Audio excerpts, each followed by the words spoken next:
ಮಾಡೋದಕ್ಕೆ, ಐನ ಮಾತು ಕೇಳೋದಕ್ಕೆ. Sir, over to you sir. ಮತ್ತೆ ಎಲ್ಲರಿಗೂ ನಮಸ್ಕಾರ.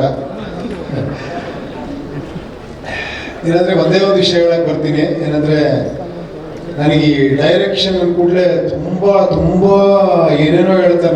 ನನಗೆ ಒಂಥರ ಮುಜುಗರ ಆಗುತ್ತೆ ಪ್ರತಿ ಸತಿನೂ ಕೂಡ. ವಾರೆಂಟ್ ಡೈರೆಕ್ಟ್ರು, ಆ ಡೈರೆಕ್ಟ್ರಿಗೆ ಇವರು ಇನ್ಸ್ಪಿರೇಷನು ಅದು ಇದು ಅಂತ ಏನೋ ಹೇಳ್ತಾರೆ.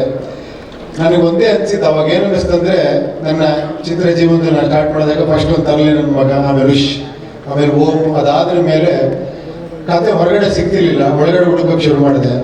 ಅಲ್ಲಿ ಸಿಕ್ತು, ಉಪೇಂದ್ರ ಸಿಕ್ತು, ಆಮೇಲೆ ಒಳಗಡೆ ಏನೇನೋ ಸಿಕ್ತು. ಆ ಥರ ಪಿಕ್ಚರ್ ಮಾಡ್ತಾ ಇದ್ದೀನಿ.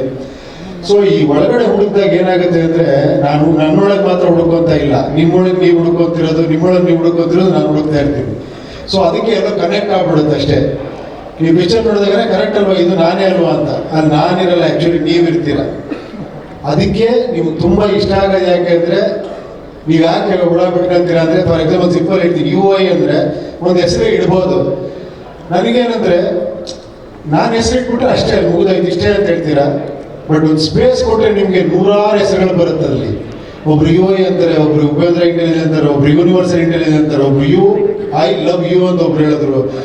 ಎಷ್ಟು ಅದ್ಭುತವಾದಂಥ ಟ್ಯಾಲೆಂಟ್ ನಮ್ಮ ಪ್ರೇಕ್ಷಕರಲ್ಲಿ ಇದೆ ಅಂದರೆ, ನಾನು ಯಾವತ್ತೂ ಕೂಡ ಪ್ರೇಕ್ಷಕನ ಇಲ್ಲಿ ನೋಡ್ತೀನಿ. ಯಾಕಂದ್ರೆ ನನಗೆ ಗೊತ್ತು, ಎಂಥ ಗ್ರೇಟ್ ಡೈರೆಕ್ಟರ್ ಅದು ಇದು ಅಂದ್ರೂ ಕೂಡ ಪ್ರೇಕ್ಷಕರು ಇಲ್ಲೇ ಇರ್ತಾರೆ.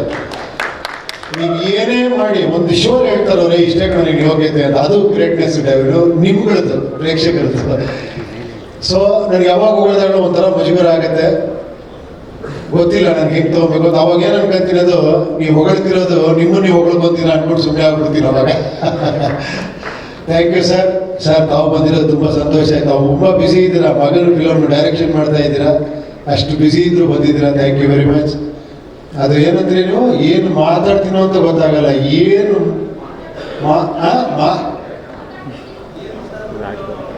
ಏನು ಮಾತಾಡಲ್ಲ ಅನ್ನೋ ಭಯ ಅಲ್ಲ.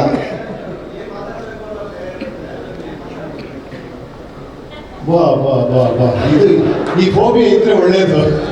ಅದಕ್ಕೆ ಚೆನ್ನಾಗಿ ಮಾತಾಡ್ತೀರ ನೀವು. Thank you. ಇಲ್ಲಿ ಸ್ವಲ್ಪ ಏನೋ ನನ್ನ ಲಿಸ್ಟ್ ಇದೆ ಪಾಪ. ಯಾಕಂದ್ರೆ 2.5 ವರ್ಷ ನನ್ನ ಜೊತೆ ಟ್ರಾವೆಲ್ ಮಾಡಿದ್ರು, ನಾನು ಅನುಭವವನ್ನು ಹೇಳಬೇಕು. ಎಲ್ಲಿಂದ ಅಂದರೆ, ಈ ಜರ್ನಿ ಹೆಂಗೆ ಸ್ಟಾರ್ಟ್ ಆಯ್ತು ಅಂದರೆ, ಒಂದು ಕತೆ ಮಾಡೋದ್ರಿಂದ ಸ್ಟಾರ್ಟ್ ಆಯಿತು.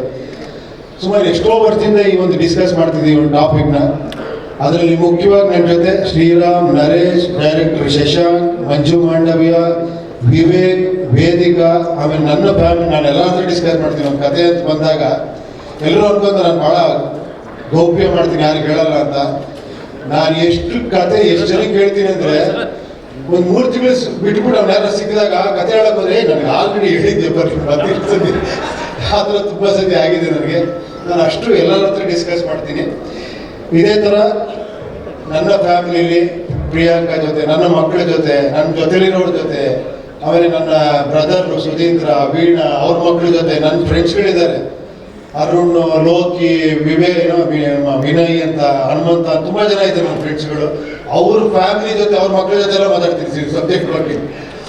ಸೊ ಈ ಥರ ತುಂಬ ಜನ ಈ ಸ್ಟೋರಿ ಡಿಸ್ಕಸ್ ಆಗಿ, ಅದಾದ್ರ ಮೇಲೆ ಫಸ್ಟ್ ಇದನ್ನ ಮಾಡಬೇಕು ಸಿನಿಮಾ ಅಂತ ಬಂದಾಗ ಫಸ್ಟ್ ಬಂದಿದ್ದು KP ಶ್ರೀಕಾಂತ್ ಅವರು, ನಮ್ಮ ನಾಗಿ ಅವರು. ಒಂಥರ ಅವ್ರನ್ನ ನಾನು ಯಾವಾಗಲೂ ಏನಂತೀನಿ ಅಂದರೆ, ಒಂಥರ ಏನಾದರೂ ಗಡ್ಡ ಬಿಟ್ಕೊಂಡು ಈ ವ್ಯಾಸರು, ವಾಲ್ಮೀಕಿ ಆ ಥರ ಇರ್ತಾರೆ ಅವರು. ಒಂಥರ ಭಾಳ ಜ್ಞಾನ ಭಂಡಾರ ಥರ ಪಟ ಅಂತ ಹೇಳ್ಬಿಡ್ತೇನೆ. ಅಂದ್ರೆ ಅನ್ಸಿದ್ರೆ ಮುಖದ ನೋಡೋದಂಗೆ ಹೇಳ್ಬಿಡ್ತಾರೆ. ಫಸ್ಟ್ ಬಂದಾಗ ಇದನ್ನು ಮಾಡಿದಾಗ ಅದೇ ಥರ ಮನೋಹರ್ ಎಂಟ್ರ್ ಆದರು. ಮನೋಹರ್ ಎಂಟ್ರ್ ಆಗ್ತಿದ್ದಂಗೆ ಒಂದು ದೊಡ್ಡ ಶಕ್ತಿ ಬಂತು ನಮಗೆ. ಅದಾದಮೇಲೆ ಅವರ ಮಗ ನಮ್ಮ ನವೀನ್ ಅವರೊಂಥರ ಟೆಕ್ನಿಕಲಿ ಸಿಕ್ಕಾಪಟ್ಟೆ ಎಕ್ಸ್ಪರ್ಟ್ ಅವರು.